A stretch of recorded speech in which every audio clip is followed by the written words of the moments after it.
Welcome back. My first guest today, as always, is the great Luke Jones, gracing us with his presence and knowledge. Luke, welcome in.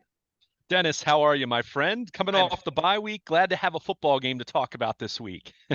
I'm fantastic, Luke, and I know you are as well. Look, a few weeks ago, we were at M&T Bank Stadium facing the Browns. The team was 3-3.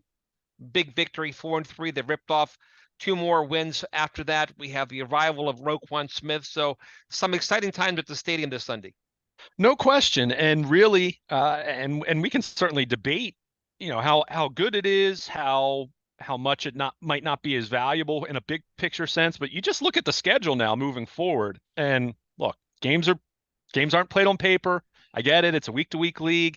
Every team has good players. In fact, we'll get into the Carolina Panthers in a moment. I really think they're a team that, in a lot of ways, would probably be a little more average, a little more typical, if not for the fact that they've just had such horrendous quarterback play this year. But you go down the list: Carolina at Jacksonville, Denver at Pittsburgh. I get it. AFC North game at Cleveland, AFC North game, Atlanta, Pittsburgh, at Cincinnati. I mean, you just look at that schedule, and I mean, they're not playing anyone with even as much as a 450 winning percentage until much later this season. I mean, they're not playing anyone that currently has 4 wins until Christmas Eve when they play Atlanta. I mean, it's a schedule that you look at it on paper and say should be a lot of wins in there. And that's not to be so bold to say that they're just going to run the table. I think that would be very ambitious, if not impossible, but very ambitious. And you still have 3 AFC North road games. But you look at the schedule and you look at how this team is rounding into form. You look at the defensive side of the ball, as you mentioned, with Roquan Smith, and Marlon Humphrey said it earlier this week. Felt like that Monday night game against New Orleans was the first time that the defense was really firing on all cylinders, which I think is a fair assessment. But this is a team that, with a game up on Cincinnati, the Bengals having the schedule they have, the Bengals being 0-3 in the AFC North.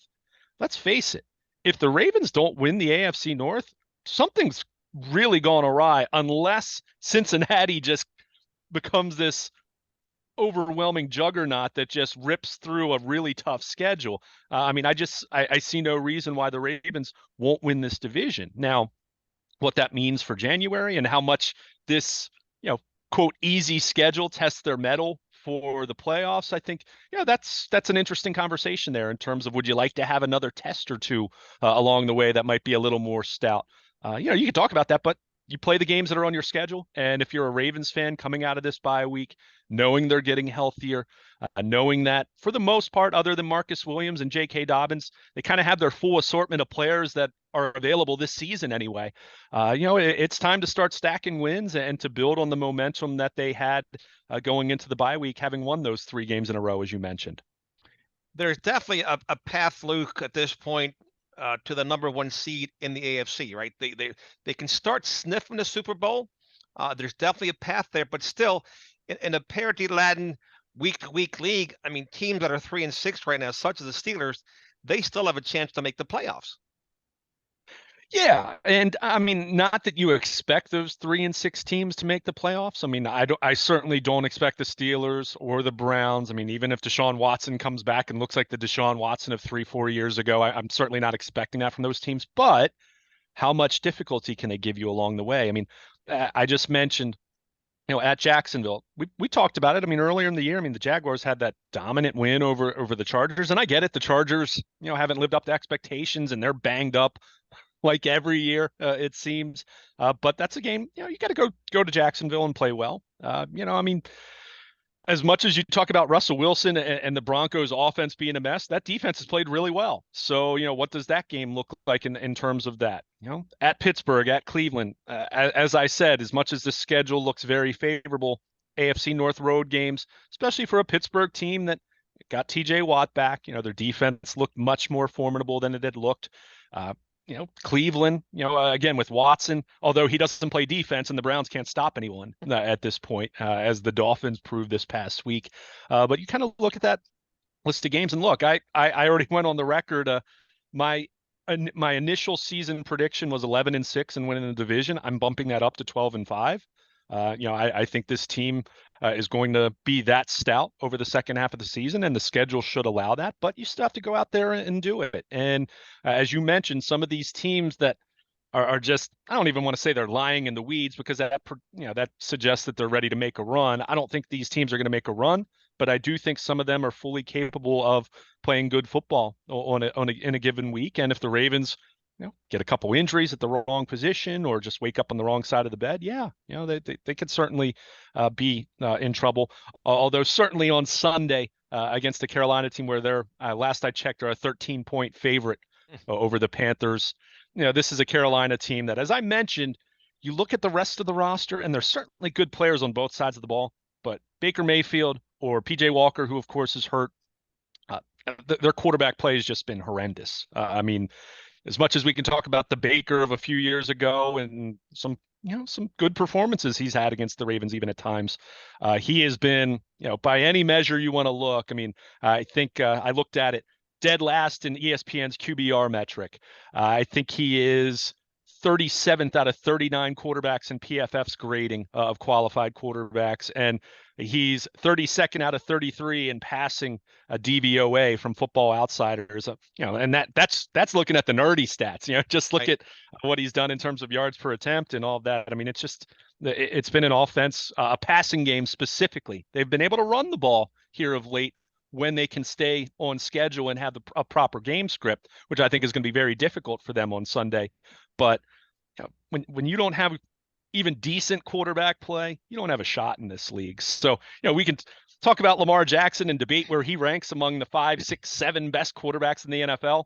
But when you're talking about a guy who's at the very bottom in the way Mayfield has been this year, and how much of that's his fault, how much of it's the coaching staff? Well, they've already fired Matt Rule, so they've certainly recognized that it wasn't working from a coaching standpoint. But I think it's just a case. I have a tough time looking at this game and seeing a path to victory for the Panthers that doesn't involve the Ravens absolutely self-destructing to the point of turning the ball over multiple times, guys on the back end of the defense falling down in coverage, the kind of stuff that would show up on a blooper reel. So that's not to say the Ravens are going to win by 5 touchdowns either, but really a game that the Ravens should go out there, especially coming off of the bye week, go out there and impose their will, take control early in this one, and then try to shorten the game with the rushing attack in the second half.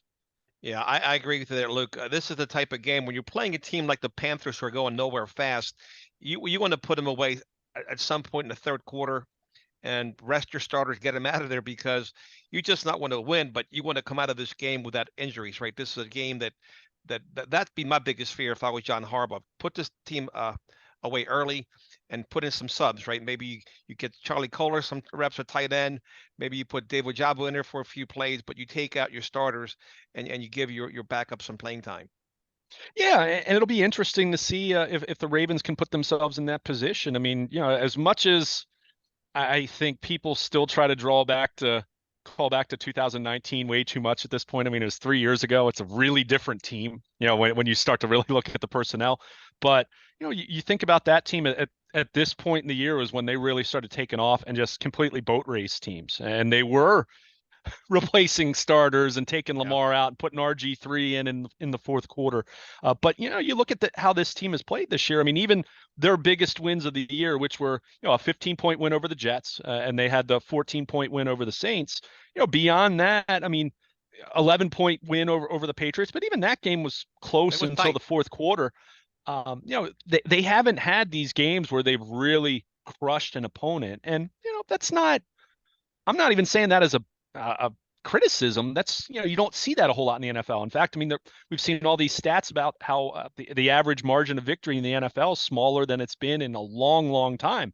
You see more and more one-score games, but you're right. You'd like to be in a position where you have a Panthers team that, albeit they're coming off of extra rest as well. They had a Thursday night game against Atlanta last week, so they'll be coming off of 9 or 10 days since they last played. But it's a team that very much is in a mode of, you'd like to think if you're Steve Wilks, guys are playing for jobs next year, but we also know there's the opposite side of that of guys are making business decisions and guys that are already thinking about booking their vacation for the third week in January when this a regular season comes to an end, or second week in January. So, I mean, it really is a case of you'd love for that to happen. You'd like to see the Ravens get on that kind of roll. And, I thought it was interesting. Justin Houston was asked about, the defense and where the Ravens were at this point.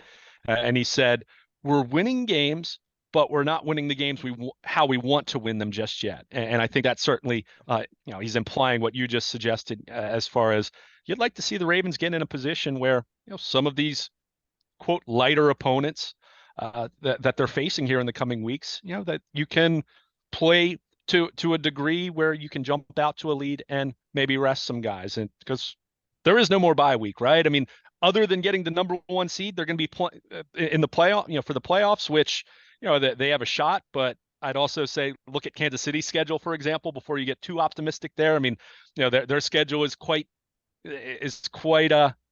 reasonable to navigate in the same way we're talking about the Ravens right now. So, whether they can get the number one seed or not, if they don't, you're playing every single weekend now until the conference championship game, if you can keep winning that deep into January. So from that standpoint, yeah, health is of the utmost importance. Trying to keep guys as fresh as possible is of the utmost importance. And as you mentioned, yeah, you have some young guys that you'd like to be able to, see what they can do. And, I mean, I think David Ojabo is a great example of that. John Harbaugh, once again this week, non-committal about whether he'll be active on Sunday. And I think we're going to see him. I don't know that for certain, but I think we're going to see him. But how much are we going to see him? And what does he look like? And, keep in mind, we've talked about it. He was a raw prospect who, had the pop-up big 2021 season for Michigan. But, before that, he wasn't even a guy that, I mean, the Ravens even talked about that, that they weren't even scouting him but before he kind of came out of nowhere under Mike McDonald a year ago. So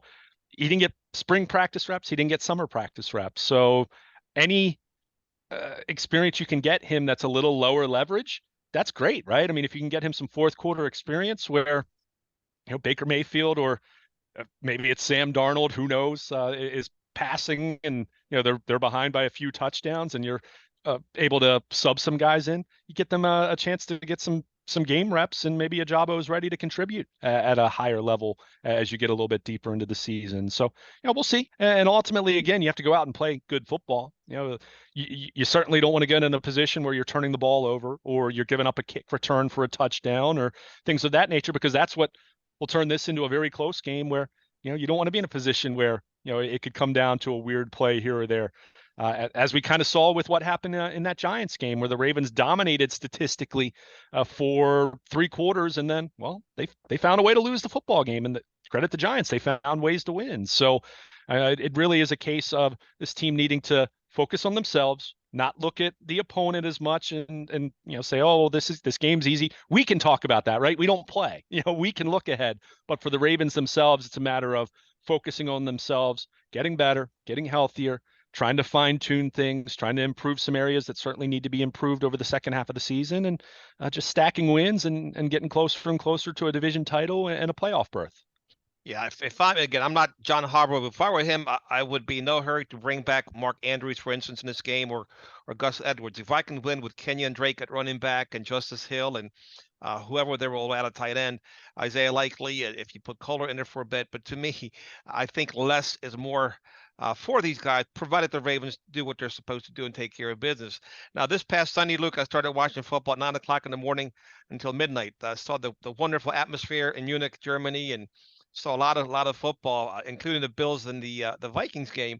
What stood out for me is the officiating. Still, I get heartburn that these guys, with all the technology and balls bouncing off the turf, making these bad calls in game after game after game. And I saw one of the Eagles players said, next time we have to take the ball out of the hands of the officials, right? Well, that's easier said than done because the talent's so close and all these teams, they're all trying to win, right? So it's not like there's a discrepancy in talent where it's difficult to take the game out of the hands of the officials. But as a fan, I'm just sick and tired of just seeing bad call after bad call, not being corrected with all of the technology that we have. Yeah, I mean, and this is where I struggle, because at some point in time, I think we have to acknowledge things are happening so quickly on the field that, I mean, I don't know if the answer would be to put a couple more officials out there. At some point, you're having too many bodies out on the field where these guys are just running, and then that becomes a problem. I mean, I completely hear you on, I mean, for example, the incomplete pass on the sideline that, was ruled a catch on the Bills, The on Gabriel the Davis Bills catch drive. that really stood out. I mean, that was Yeah. by Yeah. I mean, definition that was not a catch. right, right. I mean, that right there should be no excuse. I mean, that should just be reviewed, even if it ends up being Correct. that it's a catch. But at the same time, I also do struggle with the idea of we're never going to get perfection unless we want these games to become 4.5 hour slogs. And Right. we've kind of seen that happen in college football. Let's face A it. I mean, hundred college football percent. can be But the tough. Gabriel Davis was the exact play I Sure, was talking about, sure. and you knew it right Yeah. away because that was so egregious, so blatant, so out there that anybody can see that it was a wrong call. Right. Well, but I would say in real time, I didn't know that. But that's where Okay. you have to buzz down and you need to make sure, even if it ends up just being a 30-second review, then it's just a 30-second review. I mean, that's where, I know a lot of people have advocated for the Sky Judge, and for whatever reason, the NFL, is reluctant to do that. I would certainly like to see that. I mean, it's certainly unfortunate when you have a case of what happened with Dallas Goedert in the Eagles game, a face Yep. mask, Yep. leads to a turnover, and he got hurt as well on that play. So there's a player safety issue even. So I hear you, Dennis. I struggle with it. I mean, as much as I'm not the person to talk to start, when fans start whining about officiating, because it's just, to me, it's defeatist because it happens across the board. Now, do we want it to be consistent across the board and better across the board? Absolutely. Do I ever think it's going to get perfect or even close to perfect at any point? No, because I just think at some point in time you would be stopping the game for something to look at on every single play. So we have to find a balance there. And I would like to see a Sky Judge. I would like to see something that's a little more that comes from a command center, so to speak. Because one thing I've also disliked is putting it on the head coaches to officiate the game, essentially. Yep. When you have these challenge type plays, to me, if it's a bad, if it's a bad call, and then just fix it. So, but at the same time, we're still dealing with a lot of subjectivity. It's one thing to talk about, a face mask where it's so obvious, like it was with Goddard, or it's so obvious when the ball hits the turf and you see it pop up. But we also know there are plenty of examples, whether we're talking about certain catches where it's a little, there's a little more ambiguity. There's not a great camera angle, or it really is that close. Or in the case of various penalties, it's completely subjective. So that's where I do struggle with it. And, I do think a big product of this, I mean, people say officiating's gotten worse. I don't know if it's gotten worse as much as we just have such better technology and HD, not just high definition, but I mean, there are people who have 90-inch televisions in their Sure. man cave in their basement that, back in the day, even if you had a projection, a projector, big screen TV, it was still standard definition, right? And there was still a whole lot you really couldn't make out in some of those cases. So I think it's just, it's a much stronger magnifying glass. And believe me, I understand the frustration.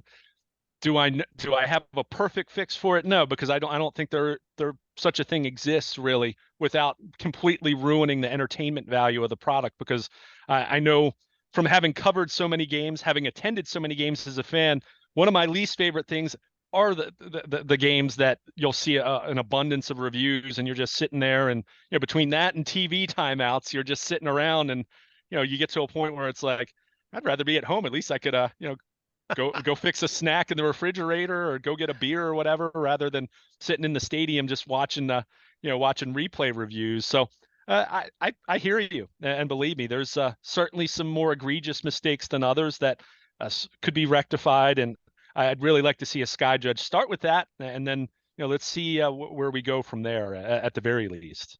All right. Switching gears, I saw Roquan Smith. He was being interviewed on Good Morning Football, something like that, one of those shows with Kyle Brandt, and they were asking him some questions. He comes across as a real quality guy. I mean, I just really enjoyed his interviews and his attitude. He's very, very upbeat, and I know he's different when he gets on the field. He's an absolute monster, but I really like the addition of him on his team, and I do hope they can work out something with him long term. Yeah, I mean, for me, it's going to be fascinating because like Lamar Jackson, he doesn't have an agent. Like Lamar Jackson, he's asking for very, very high compensation relative to his position. The Ravens are in a position now where, because of Lamar, whether it's the tag or whether it's a long-term deal, his cap number is going to be extraordinarily high compared to what they've had the benefit of the last few years. I mean, even this year, Lamar's making 23. That's nothing for a quarterback, relative to what other high quality quarterbacks are getting. So it's going to be tough in that way, but he has absolutely made a strong first impression. I know he's made a good impression with the media as well, as you just mentioned. I mean, I always caution the honeymoon period is always, it's rare that the honeymoon period isn't harmonious and Sure. that a guy's not making a good impression, but certainly, I mean, as I said to you last week, I don't want to put all of what they did defensively against New Orleans on Roquan Smith, because Of for one course not. thing, Roquan Smith individually was just trying to, I don't think he even got to exude any leadership qualities that he may have that might have an impact on this football team, because he was like that duck trying to swim where his feet are just moving like crazy beneath the surface trying to learn this defense. One thing he did say on Wednesday when we were talking to him was how much better he feels now, as far as grasping this defense and whatnot. So, Yeah, so great time for him, right, to join the team. no question, no question. He gets a chance to make an impression and going up against a New Orleans team that I'm pretty And sure he had played once or twice at least, in recent years, even though certainly the Saints aren't what they used to be, right, but I'm just talking about personnel wise. the timing of the Yeah. bye as well, to give him more Oh time yeah. to immerse himself into the playbook, practice time, Yeah. etc. No question, no question. So for him to now having immersed himself in that, with he may not be at a master's level of understanding this defense at this point, but certainly at a higher level than he was 2 weeks ago, getting ready for the Saints. So now is where, for me, you see what kind of impact he does have on the rest of the defense. And all accounts of him in Chicago were positive. I mean, they had a contract dispute. It was in transition with a different front office, different coaching staff, all of that. And sometimes that's just not going to work, especially for a player who's been around for a few years, a player who clearly wants high compensation. And we'll see how that part of it plays out. But yeah, I'm looking forward to seeing what kind of impression he can make on this defense, and to see if this defense as a whole can get to the next level. Let's face it, Dennis, going back to from the time that they hired Mike McDonald, I mean, been a lot of talk about the potential of this group, but go look at the statistical profile right now. It's still a mediocre defense statistically. I mean, it just is. I mean, I all the numbers in front of me right now. Total defense 19th. Rush defense. Okay, they're third there. Yards per carry not quite as good, by the way. Pass defense 28th. Points per game 17th. Third down 5th. That's an area where they have excelled. Red zone 15th. They've been very good in terms of takeaways. They've been good on third down. They certainly are trending in the right direction the last couple weeks, but the time is now. Tyus Bowser's back. David Ajabo will be in the mix, and whether he's going to be a guy that gives you first round impact this year or whether it's going to be down the line, we'll see.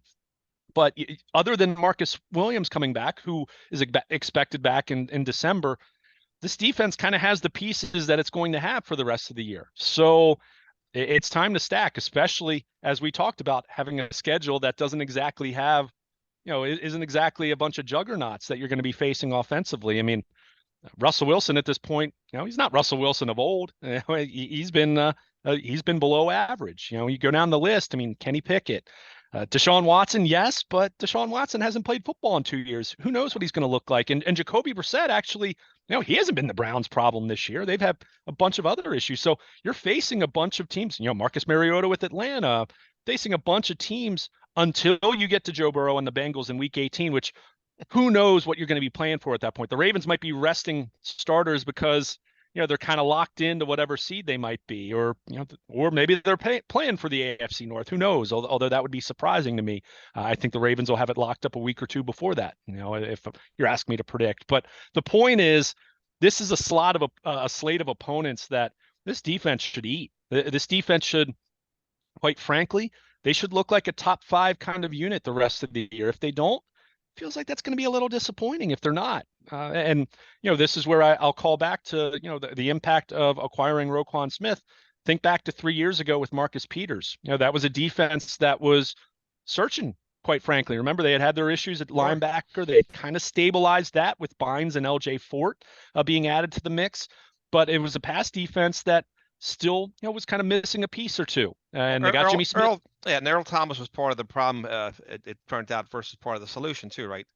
Yeah, but Earl Thomas, in fairness to him, he played well in 2019. He just didn't play like the All-Pro Earl Thomas before. But the point is, they added Marcus Peters. They got Jimmy Smith back, coming back, off their Sure. bye week. And that defense, I just looked at it recently in DVOA, which is efficiency. I get it. That's not the end all be all, but it's a pretty encompassing metric. The Ravens had the number one DVOA defense the rest of the year that year. So, as much as people want to start hyping up this defense, it's like, hey, that group from 3 years ago, we talked about the offense and Lamar. That defense played at a very Real high well. level, from about week 7 on. So, that's where you kind of lay down the challenge for this group and say, okay, brought in Roquan Smith, a guy that's been a all second team All Pro linebacker, a guy that certainly should get Pro Bowl consideration. Well, it's time to do it now. There are no more excuses. Yeah, we could talk about, they're a little light on established cornerback depth. As we mentioned, you keep your fingers crossed that nothing happens to Marlon Humphrey or Marcus Peters, because it's not a whole lot behind them that you're really confident in at this point. But it's time to hunt. They've invested quite a few resources in every level of this defense. So, I don't want to see a defense that's middle of the pack statistically at this point. I want to see a defense that's top 5 caliber, because let's face it, especially if you flip it over and you talk about this complementary formula, you're going to run the ball and run the ball and run the ball some more, and not rely quite as much on the passing game. And, you and I have talked about that. We talked about that a lot last week. We'll see what this passing game looks like the rest of the year. But if you are going to say, oh, we're going to win with our running game and our defense, well, the defense needs to be elite then, if that's going to work. Just being good, that's not going to add up against Buffalo, Kansas City, Miami in the playoffs. So, we'll see how this formula plays out, but certainly looking forward to seeing how this defense comes together with Roquan Smith having a higher level of comfort now, having that extra bye week now to really sink his teeth into this defensive system and learn it. Look, I think it's fascinating that the Ravens have two players the caliber of Lamar Jackson and Roquan Smith playing for the type of money that they're playing for this year. You mentioned earlier, Lamar at 23 million, Roquan at 9 million. I remember C.J. Mosley got a mantra deal years ago from the Jets. I'm not sure what the highest paid middle linebacker gets paid these days, but these two players right now, they're definitely their value exceeds their compensation, at least for this year. No question. And especially when you consider the Ravens aren't paying Roquan Smith that money. It's primarily the Bears have paid him that money. I mean, the Ravens are basically paying him the minimum for the rest of the year. So it really, that's why they gave up a 2nd-round pick rather than what would have probably been a 3rd-round pick, quite frankly, because the Bears, ended up, they ended up moving money around and making that possible for them. So, it's going to be fascinating to see how it plays out. I'm still, as much as I like Roquan Smith as a player, I'm still not ready to just sign off automatically on, and whatever he ends up getting, 20 million, whatever. I want to see that guy excel in pass coverage because, for example, Pro Football Focus has, said that he's not an elite cover guy. Now, other metrics have said that he is closer to being an elite cover guy. So this is your chance then to see him the rest of this year. And as we said, how's it fit? In the same way that Marcus Peters was a great fit. Yannick Ngakoue was not a great fit. And that just didn't work out as much as on paper it looked like it should have, being a local kid and all of that. So we'll see over these final 8 regular season games, and then however many games they might play after that. We'll see how it works out. And who knows, like in the case of Marcus Peters, he got less from the Ravens than he would have gotten on the market. So it's not as though it was a dramatic discount, but it's certainly, he could have done better on the market. I don't think there's any question about that, but he liked it here that much that he worked it out. And keep in mind, they worked out an extension, if you recall, before the season even ended. It was late, but it was before the season ended. So, we'll see if that turns out that way with Roquan Smith. It will be more challenging to do that because he doesn't have an agent, for a player to try to negotiate in the middle of a season. I don't think that's practical, but we'll see ultimately how this plays out. But I know the Ravens are excited to have him, and I know Roquan Smith, having spoken to him again this week, certainly excited to be here. So they're still in that honeymoon period. I'll stress that again, but looks to be a really good fit. Well, can't wait to see Roquan on the home turf for the first time this season. It should be a very great atmosphere for him as well as for the fans, right? Should be a real treat, real joy. With that, Luke, please tell us what's going on over there with you and WNST, Baltimore Positive, all the great stuff you do, including your blog. Absolutely. I encourage everyone to follow us on Twitter at WNST. You can follow me personally at Baltimore Luke, as I'll be live from the press box downtown as the Ravens, coming off the bye week, looking to improve to 7-3, looking to at least maintain their lead in the AFC North. Check out my blog at BaltimorePositive.com, sponsored by Coons Baltimore Ford. My latest 12 Ravens thoughts, injury report. I'll have my predictions for Sunday. I'm picking a win. Just full disclosure there. I know that's a big shock, but all of my coverage at BaltimorePositive.com. You want to be on the WNST Baltimore Positive text service sponsored by Coons Baltimore Ford? If you are, you'll get the final injury report sent directly to your mobile device. You'll get game day inactives, significant roster moves, any significant local sports news sent directly to your mobile device via the WNST Baltimore Positive text service sponsored by Coons Baltimore Ford. And of course, anything throughout the week on AM 1570 with Nestor. Any Ravens players and coaches interviews. We had a Grayson Rodriguez Zoom call with the local media this past week as the Orioles put him on the 40-man roster. The man they hope to be their future pitching ace. Check out all of that at BaltimorePositive.com. All right, Luke, wonderful stuff as always. Very insightful and thoughtful conversation with you. I really enjoyed it. And hopefully the Ravens take care of business early and often at the stadium. I'd like to see some of the younger guys in the second half for sure. Yeah, you'd like to, I mean, whether it gets that out of hand remains to be seen. Again, that doesn't happen too much in the NFL, but this is certainly a game where you're hoping that you're not sweating going into the fourth quarter. I mean, this is as I said, Panthers team that does have some talented players on both sides of the ball, Sure. but Baker Mayfield's been awful this year. So if you're the Ravens, you want to keep him trending in that direction and not let him recapture. I don't know if magic would be too strong, but some of the vibes that he had when he was playing at a higher level against the Ravens and on a couple occasions in the past. For sure. Love that AEW hat, my friend. I know you're watching that wrestling too. Yeah, absolutely. It got the Blackpool Combat okay. Club as well. There you go. With you're all hey, decked out. Hey, Full Gear is Saturday night, and John Moxley, the AEW champ, going up against MJF, who Okay. For anyone who isn't familiar with AEW, is the best thing that's going in AEW right now. A guy that there've been some whispers, and he's even alluded to you could see him in WWE in a couple years if Tony Khan and AEW doesn't pay up. So yeah, their big pay-per-view is Saturday night, so I'll be enjoying that from my living room, Dennis, before making the trip down to the stadium Sunday morning. Sounds like a great weekend ahead for you, my friend. Great stuff. Sounds good, Dennis. Be well. We'll talk next week, and I assume we'll be talking about the 7-3 Baltimore Ravens. But hey, still got to go out and play the game. In a week-to-week league, let's hope so. There he goes, Luke Jones here, 1570 AM. WNST will take a quick break and come back right after this.